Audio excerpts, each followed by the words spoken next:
I think we have to make a break for the estate. If they've lasted this long, there's got to be a reason. Okay, so to get bearings, this estate. Yep. Yeah. Okay. So I want to be clear. Oscar is saying that you're free to disagree with him. Oh no, because that was my plan last time, was to try to get here and check and make sure that that's not where the Fortons are, because I don't want to be like, whoop, we're out, and go this way, find a way through this fence, and then find out that they're still over here. Over here. Yeah. So, out of character, to clarify, if they are still there and they haven't been overrun, they're probably fairly competent in some way. Right. There's something that's protecting them that could reasonably protect you as well, right? Right. Yeah. So they've got something if they're alive. Yeah. And they may have a way to communicate with the ship.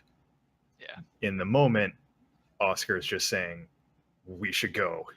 Like, yeah. At this point,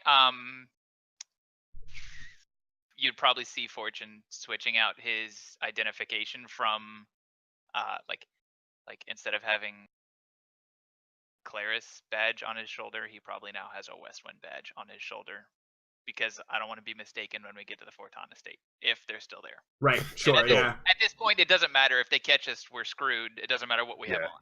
You can. Well, it might matter what I have on, but yeah, and you're. Yeah. Well, as long as you have something on, you're more protected than nothing. Cool. So yeah, he basically, he kind of helps Fisher up and starts moving. Not that Fisher needs help getting up, but like just to make sure it's an immediate thing. He's like, puts his arm on him and he says, "Okay, let's, we have to go now."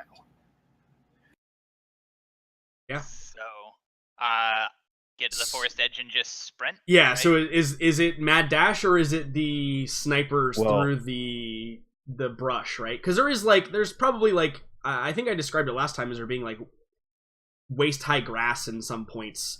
Some parts of that. I think that area. Trying to stay mad dash seems like a bad idea. Mad dash seems like easily spotted. Staying low, and it looks like there's even maybe a river there. There is. Following, like staying low and trying to follow that line a bit seems like this one probably. Yeah, so like not due north, but like as far as we can to try and use that for maybe cover. Get up to here and then take this little short. Yeah. So assuming that that's slightly lower and we'd get at least some, more like visual cover. Exactly. So we're not going to just book it, but we're going to go fast and low through that opening there. Gotcha. Yeah. So like get down into the, like Fortune was saying, get down kind of like behind the bank of the river and use it for some cover. Yep. And follow it along, and then come up where there's a much narrower sprint path that you must take. Well, it also looks like we could follow that to some roads that are nearby, and there may be buildings there. Yeah, absolutely. That we can, at least on one side. Yeah, you can. The outposts. You can imagine that these roads here probably have some sort of civilization structure on them. Yeah, obviously it's not all represented on the map. That's Oscar's assessment with the tactics roll and Fortune's information. That's what I'm going with the plan. I would agree with that. Okay. So the group of you, you're going to basically kind of shrink into the trees that you're at right now, make your way down to the river, kind of get in the river and follow it up, and then get across. Yeah. Probably right here. Fortune, are you taking point or are you hanging back? I would rather take rear. Okay, that makes sense. So Oscar, as we actually get to the field, again, Oscar just says, "Fisher, just keep your eye on me. Stay low." And I'd probably ask be okay. to stay probably like at least 10 meters apart, if not more. Yep. Like 20 meters apart, and watch for hand signals.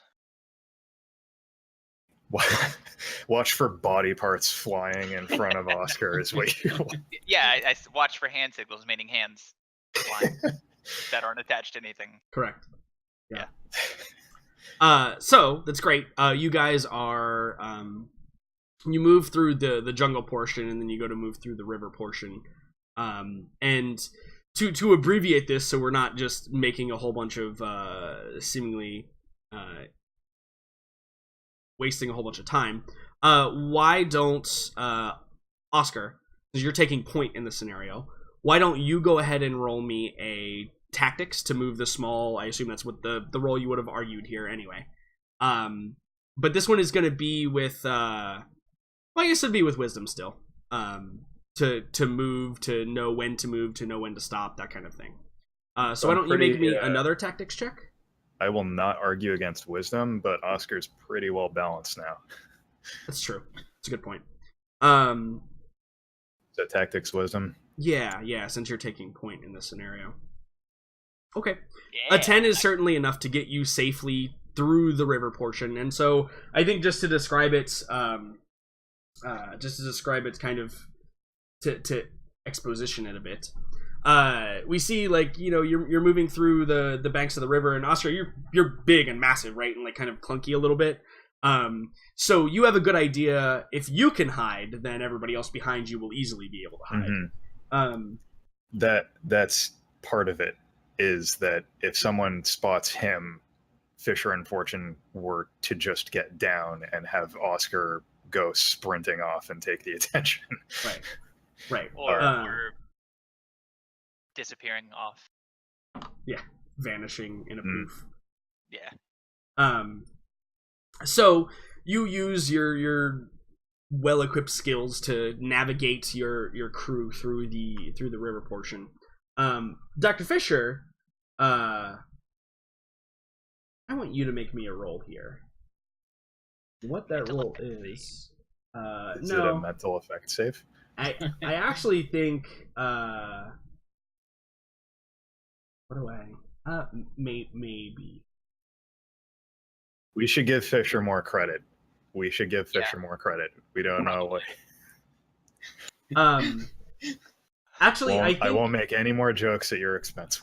I actually think well here's the thing. I'm looking at Fisher's constitution here. Oh, one thing before we progress. Yeah. I leveled up last time. Right. I actually just realized that I didn't do goals or anything like that, and I apologize. Yeah. We'll do them at the end, and then we'll get a bunch of experience. But Dr. Fisher, you leveled up, so why don't you go ahead and roll your health, which is 6d6. So we don't die. Damn, 66. That's nice. I gained 2 hit points. Well, that's just below average for. Yeah, that's not a bad roll. For gaining another dice. Also, better than Gogo's rolls. Did you rude. Did you? But also true. Is that a new tier for you? Is level 6 a new tier for experts? No. Is it level 7? Level 5 was. Level 5 was a new tier. Right, level 6 is the tier for psychics. Yeah, because fuck psychics.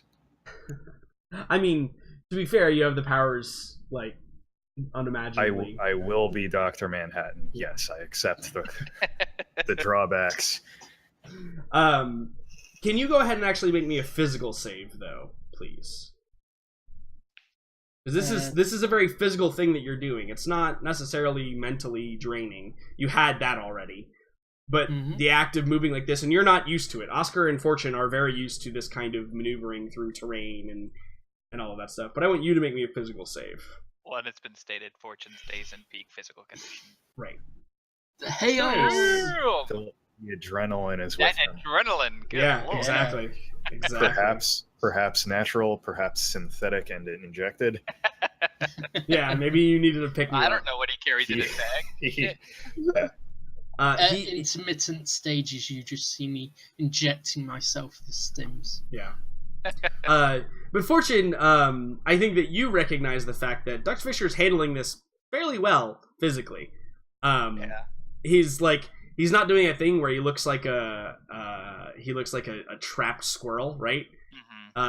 He's kind of, he's patient, he's calm, and he's moving swiftly and with purpose. So yeah, I think it's probably because I know if I don't and get caught by the infantry, what will actually happen to me. Yeah, probably. Yeah, the 32nd, they don't have the greatest reputation as far as being nice to prisoners goes. And so, Fortune, the role I want you to make me, please. Could you make me I actually want you to make me a culture traveler role with intelligence.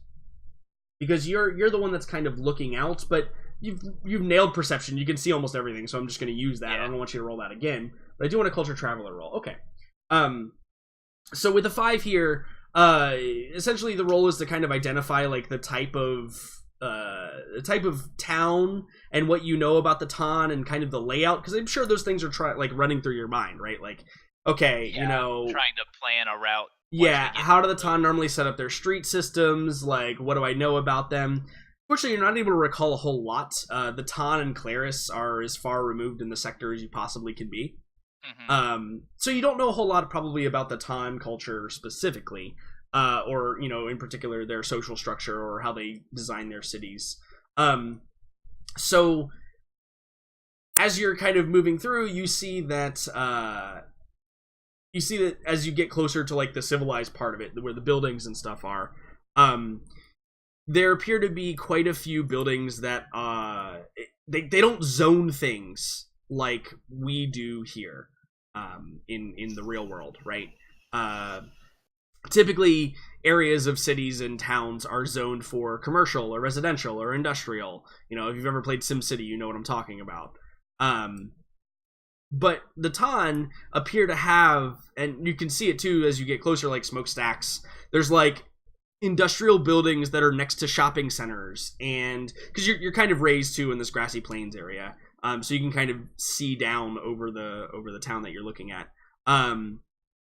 And then there's like a bunch of apartment complexes that are like in like attached to and a part of a shopping mall, right? And so it's pretty hard to get your bearings as far as where things are laid out and what they're actually doing here, as far as like the social structure. So it's going to take some learning, but I think that you might be. I think what your 5 gets you, and the fact that you had to make a roll here, is that it's probably important to learn these things. Because it might help you, right? Like the way that things are built and laid out are going to be important. And perhaps it is your failure, and the fact that it does look so different and weirdly laid out is what clues you into that. Yeah. Cool. Awesome. So I want to jump real quickly as you all make it through. I think you make it into. We'll move you all just a wee bit here. There. Yeah, no, I think you guys make it to the point where you're to dash across, and then you give perhaps do you do the Oscar goes, and then a few seconds later Fisher goes, and then a few seconds later Fortune goes. Actually, I think it would be better if we all did it at the same time. Do you all do it at the same time? Because if we go separate times, if they just catch one of us running, they're going to send us all looking. So it doesn't matter if we run all at once. If they catch one of us, it doesn't matter. Yeah. Oscar goes on foot. He doesn't teleport because he's figuring if they take a shot at him, he's probably going to be okay. Yeah. And he can at least look more imposing and perhaps save one of the others a bullet zinging by their head. Yeah, absolutely. So you count down the fingers of 3, 2, 1, and then you all begin sprinting across. And there's that like kind of tense moment where we get like the aerial shot, right? Of like the 3 of you like running, like Oscar with his like elongated strides in his armor, and Dr. Fisher like clutching his bag so it doesn't bounce against him, like running as hard as possible, and Fortune like weapon at the low ready, like sprinting, eyes darting around everywhere trying to see if there's anything he needs to shoot at. And like we get like the overhead Metal Gear Solid view where there's like the view, the little vision triangles where the enemies, where the enemy's looking. I don't think so. I think it's just two big ones coming up and down from those outposts. I think we're pretty handily in view. Yeah. And so like both of those. I think that if this were the part of the TV show, the music just like stops and we just hear the crunching of your feet as they're running along the ground. And then you all like slide to a halt behind like the first building. You probably picked out a building like on the other side of the clearing to run to and kind of hide behind. And you all like slide to a halt. Fortune, you probably get there first, followed shortly by Oscar and then Dr. Fisher, just based on your speeds. And the fact that you are like maximum dexterity or something ridiculous. Yeah. Turbo Max. Turbo Max, yeah. And you like slide to a halt, and then like you're like catching your breath and like looking around, and you realize that nothing's happened. You're fine. Made it to the other side safely. I would definitely throw my scope up and check at least these two towers that I can see. Yeah, absolutely. And you look, and no one appears to be looking, and there's no glints of scopes looking back at you. And you appear to have made it into the city of Gamaz, where the streets become a little bit more tight, or I should say the streets are a little bit more tightly packed in. And I think that for the first time as well, you can hear kind of the distant sounds of city, like kind of off in the distance. There appear to be, maybe you hear the sound of grab vehicles kind of moving to and fro. You can't really see anything from where you're at right now. But you could probably hear sounds of like, not talking, right? Because that would be obviously, but the general din that you hear in cities, that you would only really notice if you were in the country for a long time and then came back to a city, how loud just everything is. You hear the dull roar of cars. Yeah, exactly. And everything else. Yeah. The way the wind whips through the buildings is even different in a city than it is in another place. And so you kind of made it into the city, and now you have to figure out how to progress in the most efficient way possible towards the Fortana state. Congratulations. I would also like to check comms and see if they are still as bad, or if they've gotten better or worse. Yeah, Oscar like also queues up a general message with coordinates and like asking for a situation report to GoGo in case it ever we get that one like sliver, you get that one bar, you like hold it by the window and just wait. Yeah. Absolutely. Yeah, absolutely. The comms here are just as bad though. It appears whatever's jamming the comms is not restricted to like the exterior of the city. It seems to be emanating kind of from the city itself. Or from some location within the city. So, congratulations. But I do want to check in on GoGo. So GoGo, you again, it's just the emergency lights in the darkness. Like we zoom out into space, but then we realize we're not actually in space. We're actually inside the ship. As GoGo's like holding up her arm with the tattoo like in front of her, so she can see down the different areas. And your ship, right? It's laid out the same way that you've known it for some time. And you get back into the engineering compartment, and I think we see as the door opens, like a wave of smoke kind of reaches out that hasn't like been, because you shut the ventilation systems off.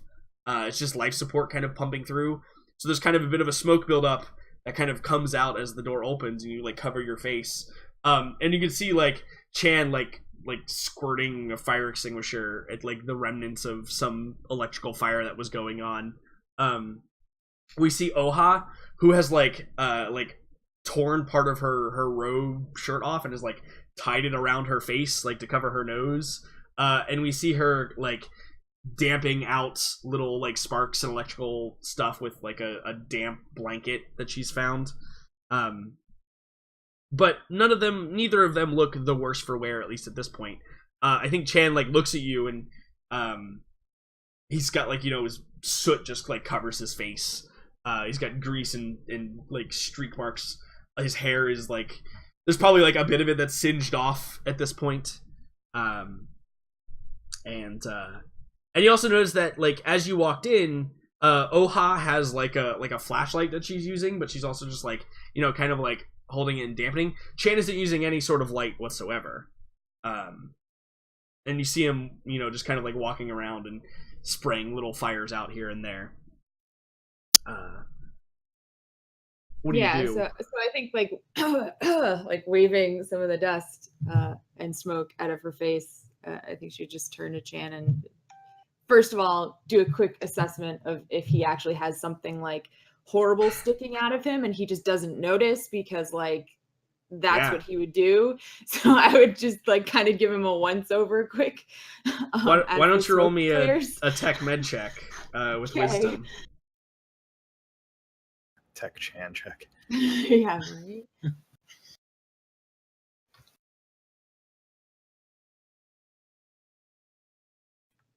Okay, I would notice something major. Yeah, Chan. That's a success. Yeah, so Chan, he appears to have like minor burns, kind of over parts of his body, probably where like sparks flew out and hit him. He's probably got like some blisters on his hands. But overall, nothing significant. Although, that when Chan gets injured, that was my next question. He doesn't really heal anymore. Like the natural recovery that the human body would do doesn't apply to him anymore. Also partly what I learned, and now I can't actually remember if I learned this in game or if you and I had just talked about it, so possibly this is metagaming. What part is it? That others shouldn't come into contact with open. Oh no, yeah, no, yeah. You learned that in. Was that in game? Okay, that was the session you were gone. Okay, so you learned it in game. Yeah. For me. Yeah. Okay, perfect. So so knowing all that I just said, I think that Gogo would make a very obvious effort to rip off cloth of her t-shirt or something and just make sure that I personally am covering any like open obvious wounds. Yeah, you like bandage his hands so he's not touching a bunch of things. Yeah. Yes, correct. To try to not spread. Yeah, and I think that is probably like, it's you and also Dr. Fisher have come to realize now that it's not very transferable like in traditional methods, but wherever this disease affects, that area becomes like part of the disease, right? So any injury that you sustain kind of becomes a part of flooded with whatever it is, right? Flooded with whatever biochemical bullshit is going on inside of Chan. So now, like, if Chan touches somebody and they also, like, have an open wound that he touches, might have a problem. Hence the bandages. Although, I feel as though to Oha and, any observer, it just kind of looks like I'm being overly motherly, right? Yeah, so, like, absolutely. I'm not trying to make it obvious that I'm like, holy shit, don't touch him. But I'm kind of, Yeah, Oha is busy, like, putting out fires. She doesn't have time to figure out what the fuck is wrong with Chan right now. Perfect. Lovely. Awesome. So I do that. Bandage up his obvious wounds. And then, Chan, what's the damage? And he's like, well, this is good to see you in that you are well. Where are the others? Well, you see, they're on planet still. Oh, well then, where are we? Not on planet. We're in atmosphere around it. We had to get out of there. Let's fix things first, quickly, and then we can go. And she's like, it's hitting her as she's explaining it to Chan, like, holy shit, like, I just left them there. the ship is busted, like, because she was clearly just working on instinct, like, for the past X number of minutes, and probably like an hour, right? It's probably been like an hour. Like, this moment that it's her actual, like, comprehension of what just occurred is actually hitting her. So I think she starts to just start rambling and just like, oh yeah, and we need to fix this right now, and like starts like trying to pull things so she can get a better view of what the hell is going on. Yeah, and once you finally stop your rambling, because Chan would never interrupt you, he says, he's like, well, it appears that we're functioning at about half capacity with our engines. I believe whatever struck us damaged them. I won't know more until I actually do a visual inspection of the exterior of the ship. Is that possible? I don't know. You said we were in atmosphere, or in orbit, but are we in atmosphere, or would I need to put on the envirosuit? Kind of thinks about it for a second, like knowing his situation, she's kind of like, I wonder if you would need the info. You know what? No, and yes, we definitely. She kind of like snaps back. She's like, no, we definitely need envirosuits if you're gonna do that, and definitely let me make sure we get the. And she's like starts fidgeting to make sure that she can get the outer video working. If he does end up doing that, she obviously wants to make sure that that's all still intact so she can monitor him while he's out there. Yeah. Why don't you roll me a computers check with intelligence? It's not because that like you don't know how to turn on the cameras, but there's some significant damage to the exterior of the ship. I don't want to see what ones you can get working, basically, from the inside. Goody.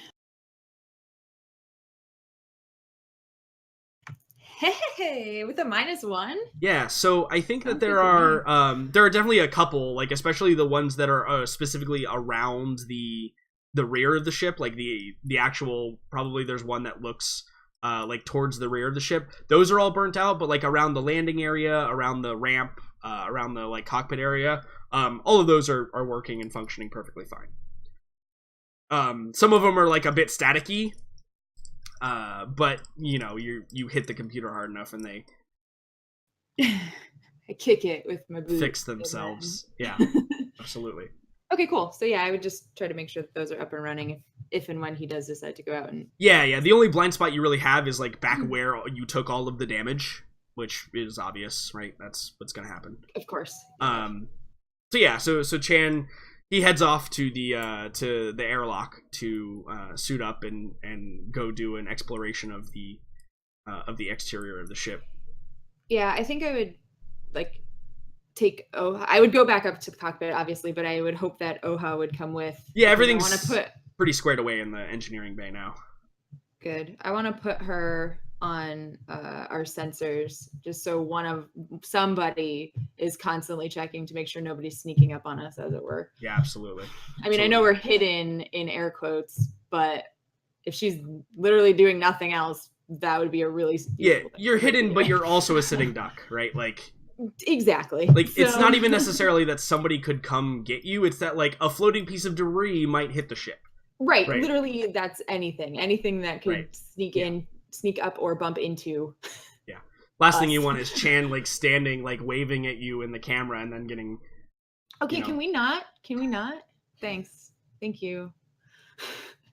I'm taking all the precautions to make that not happen. Thank you. I mean, he'll survive. Okay, so we do that. That happens. Yeah, absolutely. Okay. So we see Chan like kind of you're up monitoring the cameras. Oha's watching the sensors and trying to get readings and stuff like that. Also probably like running diagnostics as well, right? Because just not a whole lot you can do, or there are probably other systems that are fried. Like a lot of electrical components are probably like not working. Like you probably have to manually open a couple of doors at some point. And so we see the airlock kind of opens up, and we see Chan like kind of do the slow like space float, right? Like out the door, and he like grabs onto the handholds and begins like crawling his way across the ship hull, and we see him like moving back, and we see it from like a distance away, so we just see this little tiny like I always imagine that they're like that the exosuits are like the yellow hazmat suits almost. That's like almost always how I envision them in my head. So we see like this little figure in this little like hazmat exosuit kind of crawling across the deck, and he kind of like he's giving you reports, right? Like as he's crawling across, and he's like, well, it looks like we have taken some damage to the polyceramic overlay. Looks like it might be mostly ineffective at this point. Gogo, like under her breath, was like, "Well, did its job," but like she's like manually taking notes the whole time. Yeah, because I'm sure none of the electronics work for her to do it otherwise. So yeah, and I think it like as he's like making his slow crawl back, and you're like following him with the cameras, he's like, "What type of ship are we in?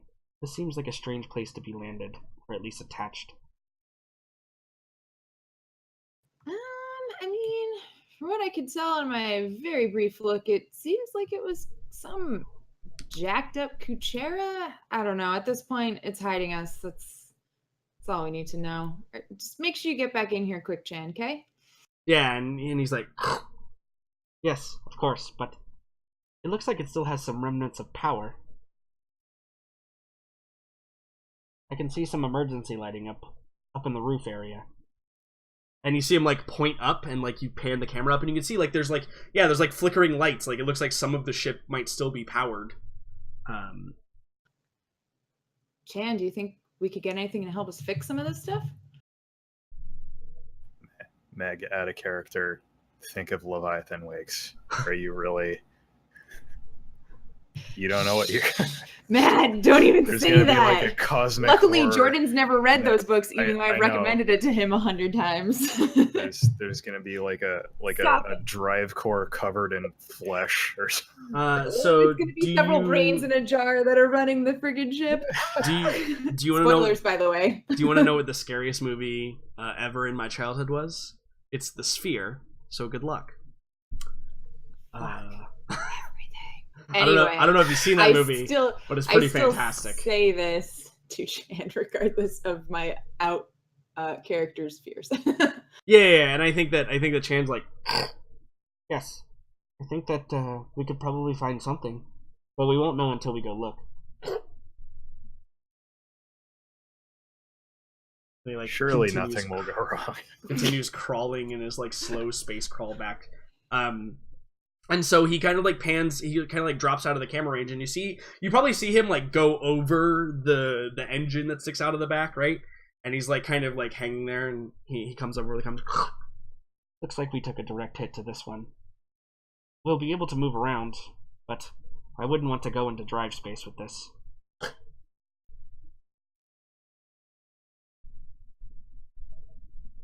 Yeah, that's what I thought. Well, come back. We'll see what we can do. Maybe we can scalp some things that'll help us. I don't know. Yes. I'll begin making my way back. And he like crawls up and like goes over, and I'm actually gonna make a check here for Oha.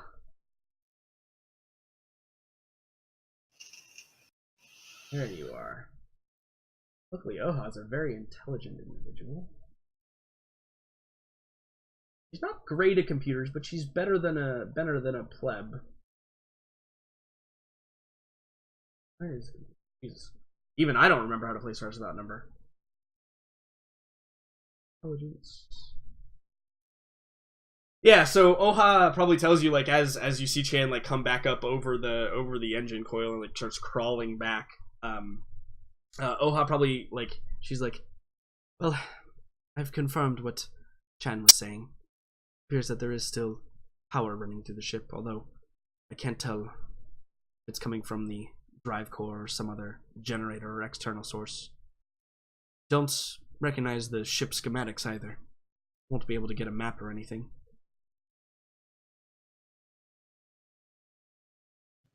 Gogo's just like thinking. So with my kind of trucker / kind of pretend pirate knowledge, do you think that I would be able to at least because I never actually made a roll to check for it, so that's why I'm kind of asking. Is I knew enough that this might be a good option in panic, but now not in panic. Do you think I could actually try to figure out more about it? Sure. So it depends on what information you're looking here. I think that a like a tech check is functional here, like a tech post tech check to like know the type or maybe the like design. I think a culture spacer check is applicable here for like knowing what the Kuchera would typically do with a ship this size, because it's big, right? It's big for a pirate ship. So it was probably either a flagship of some sort or perhaps a like, you know, something that they only use during larger scale battles and stuff like that. Because most pirate ships are like fighters or frigates or at most a destroyer, right? Like those are the typical size of pirate ships. This is far larger than that. Would you say it's a stealth ship, Jordan? No, it's something that you might be like stealth, but hide a biological weapon on, and then stop it, Matt. Stop. It's not funny. It's not funny. I don't like it at all. You can stop that anytime. Because like this is. No, but it is certainly. It is weirdly the same, Matt. Yes, I hear what you're saying. Correct.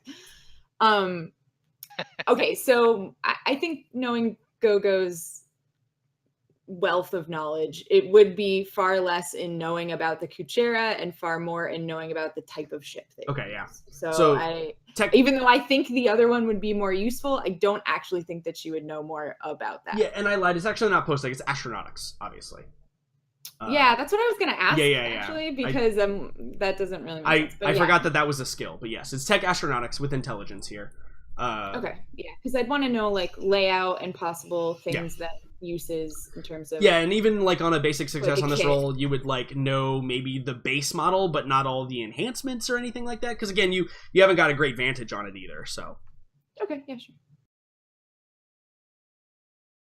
Okay. God, I am like the 8 queen today, apparently. Yeah, 8's pretty good.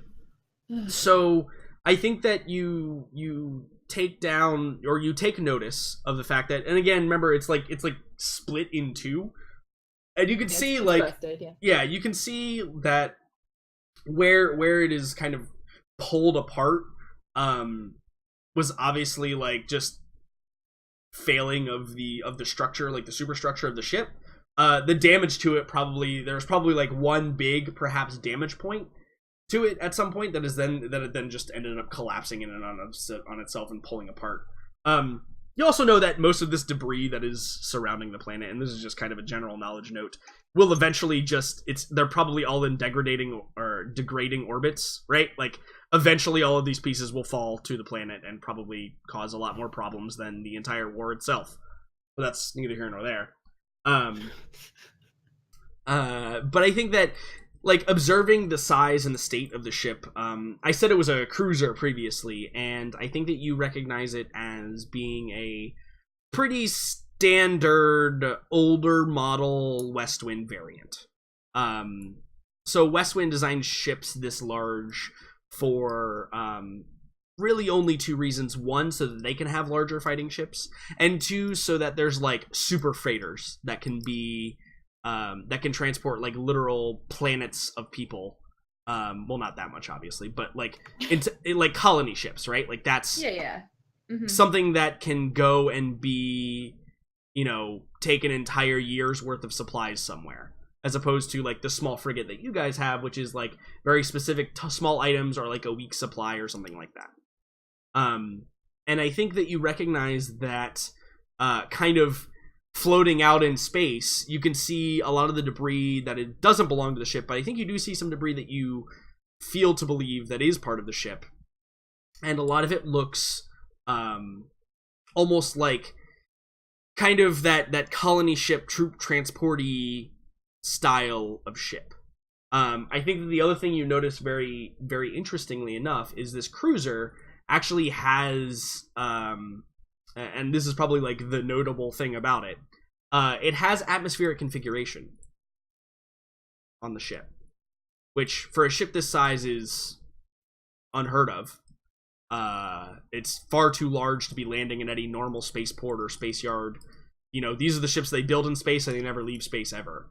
But I think that you notice that the atmospheric configuration, or at least like the ability to land, because let's not really call it atmospheric configuration. It's not going to be like darting around in atmosphere, right? Like that's not what's going to happen with this size of a ship. But it at least like has the ability to land and dock and then touch down very carefully and slowly. Exactly. Yeah. That one time. Yeah, and then it can use a fuckload of fuel to get back up. To get back up. Yeah. The one time. In fact, I think that you would know a ship this size probably requires like tugs, right? Like it probably requires like a bunch of ships to latch on to certain areas of the ship to help it defeat gravity, right? Just because it's so big and so large. But that is, on top of this being a rare pirate ship, that is another rarity to this particular ship. And so I think that as far as like information on what you would know is it probably carries a lot of supplies. It probably carries a lot of supplies or I'm troops you, Meg. or... You were definitely right the first time. He's doing the Freudian slip now. I know. Oh God. Listen, we're already fucked anyway. So at this point, at least it'll be interesting. Sorry, Matt has been desperately asking for more, a little bit more. Don't pay Lovecraft.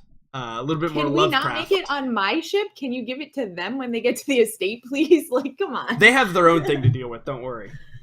Oh, the pet, right? The Lovecraft is next arc. You know. Well, I gotta lead into it, that. man. I gotta preface that this is actually a thing, right? So it's not a surprise for everybody. I'm not a big fan of tentacles. Oh my god, my only goal in Divinity now is to get tentacle arm and use it on you, like, repeatedly. That's so nice. I appreciate it's gonna be amazing. To like pull you into like unassailable areas, right? Because it puts you like in front of, and you're just like, hey, there's a big giant cavern. We just pull you across and land you in the middle. Walls. Yes, precisely. God damn it. Hey, so what's on the ship? Carry supplies and yeah, so probably a like a large troop transport or supply ship. But it probably did serve as some sort of flagship, right? Again, you probably don't see this size ship. I mean, if you had to guess, there's probably like 5 of these in the entire Kuchera fleet. Just to throw a number out there. Wait, I missed it. I was talking to friggin' Will. Oh my god, gross. How many? Also, it's neck, Will. Slowly strokes neck. Oh god, no, stop! Stop, that's not even Locust funny. kiss. Oh god, that's not even funny. I actually forgot about that, Will, but that shit was fucking hilarious.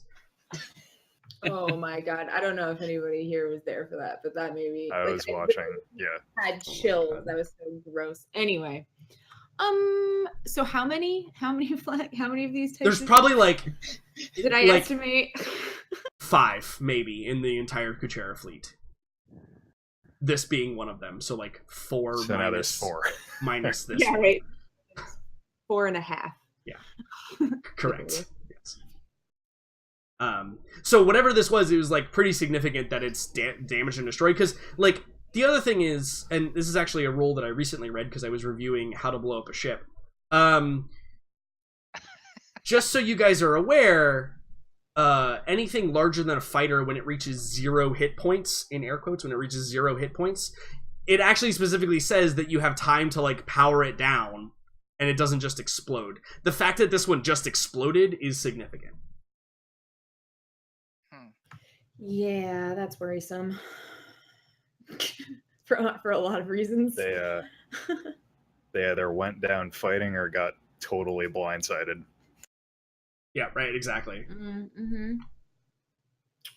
All right, well, I mean, yeah, so I guess all of this information would occur during this kind of conversation with Oha, as she was like kind of saying the few things that she was mentioning about what she could gain from the readings of the ship, and I guess I would kind of transfer back to her, just kind of spitballing the information that it seems like for me. I don't know. Yeah. Go from there. Yeah, I think she probably like, you know, kind of massages the side of her head, like as we would a temple if we were human. And she's like, yes, that seems most logical. The Tan are it's more impressive than I gave them credit for. And she actually, like, in her voice, she sounds like legitimately impressed. Because remember, the Tan are pacifists, right? Like, they don't fight people. They literally don't have capital punishment for, like, murderers. They just exile them, and not even for life, for like 10 years, and then you can come back. So yeah, she sounds like she, I guess, is implying the fact that, like, the Tan are a powerful force, or were a powerful force before this happened, like, in order to do this much damage to a ship. That's what she probably remarks and marvels on about this scenario. Certainly learning more and more about them as this mission, refrains from saying catastrophe, goes on. Yeah. And so I think that, like, we hear Chan. Gogo, can I be let back on the ship? You need to unlock the yeah, sorry. airlock. She, like, hits the button. Yeah. He's like, thank you. And he just, like, opens the door, and it slowly opens up and, like, closes it behind him and locks it. And the atmosphere comes up, and he, you know, derobes all of his exosuit, and he probably, like, walks over to the cockpit. He's like, you know, walking kind of with purpose. And when he arrives, he says, so it looks like it's fixable. It'd be easier and probably safer to do it in atmosphere, though. But we can at least put some patches on, get it less likely to fall off. But I should really ask, what is the plan, as Oscar would call it? Are we... The others, you said they were still down there. Are they dead? He just kind of, like, looks at him and kind of cocks her head to the side. She's like, no. My guess is they're still alive. But as to your plan, I currently don't have one. We'll figure that out. Let's deal with the ship first. Oh. And I would, like, kind of, like, start scrolling on a compad and just say, like, do you have a list? Things maybe we should be looking for if we go over there? Yeah, and he just like nods. He says, yes, I know what we could use. I have some ideas, but again, we'll have to see what's available to salvage. Great, let's go. Clearly we don't have time if they are to stay alive. And I think she kind of, like, zones out a little bit thinking about them. Yeah, and I think Chan probably just, like, smiles and he's like, well, even if they die, we can save them. That's good. And just, like, heads out of the cockpit, and then, like, Oha's just, like, sitting there. She just, like, looks from where he left and, like, looks to you, and just, like, slowly gets up and begins leaving the cockpit. Gogo just kind of, like, shrugs and, like, continues on. Sure. So going back down to the three on the planet, how are you guys doing? You guys doing good?